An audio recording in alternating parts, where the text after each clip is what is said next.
Hello everyone, welcome to spark up classes. कल आपके CBSE board का रिजल्ट आया है 10th और 12th का, है ना। और कुछ लोगों का वो रिजल्ट अच्छा नहीं रहा है, उनका कुछ सब्जेक्ट में कंपार्टमेंट लग गया है।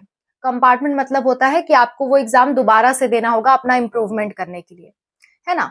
तो वो कंपार्टमेंट आपके एग्जाम में लग गया है। तो अब ये एग्जाम कब होगा इस बारे में मैं आपको बताऊंगी, और दूसरी बात, आप इस एग्जाम की प्रिपरेशन कैसे करोगे ये भी मैं आपको बताऊंगी। ठीक है, ये दोनों बातें आज के वीडियो में हम कवर करेंगे। पहली चीज तो ये एग्जाम कब होगा। एग्जाम आपका जुलाई के लगभग होगा, अभी डेट क्लियर नहीं की है सीबीएसई वालों ने।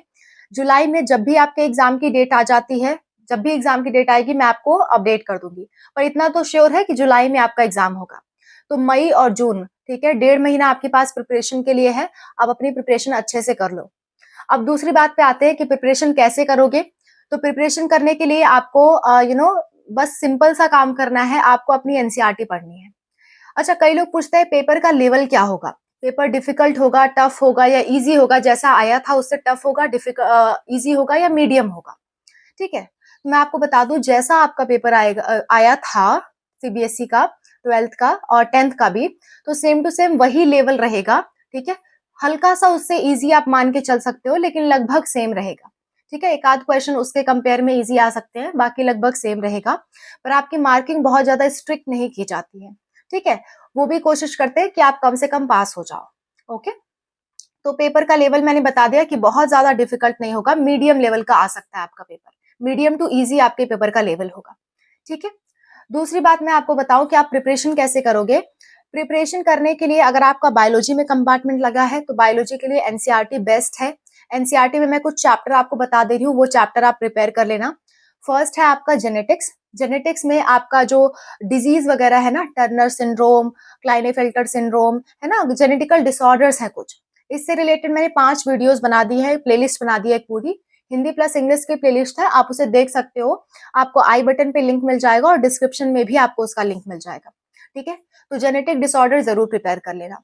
दूसरा काम अगर मैं ये कहूँ बायोलॉजी में, दूसरा काम आप क्या करोगे, जेनेटिक डिसऑर्डर आपका हो गया, उसके बाद आप जेनेटिक्स में ही, जो जेनेटिक्स का सेकेंड चैप्टर है यानी कि मॉलिक्यूलर जेनेटिक्स, उसमें ट्रांसक्रिप्शन, ट्रांसलेशन, ये सारी चीजें आप पढ़ लेना, डीएनए रेप्लिकेशन। ठीक है, ये सारी चीजों से क्वेश्चंस आते हैं। और भी कई चैप्टर आपके इंपॉर्टेंट हैं, जैसे कि आपके माइक्रोब्स इन ह्यूमन वेलफेयर में आपको थोड़े छोटा सा चैप्टर है, वो आसानी से तैयार कर सकते हो।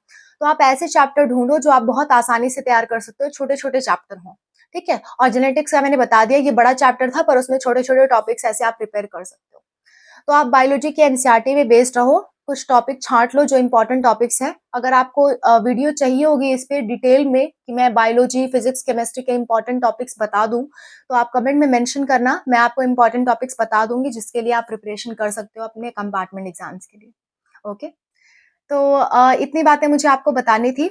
फिजिक्स, केमिस्ट्री, बायोलॉजी, किसी में भी अगर आपका कंपार्टमेंट लगा है तो अभी से तैयारी स्टार्ट कर दो, अभी आपके पास परसेंटेज इंक्रीज करने का मौका है।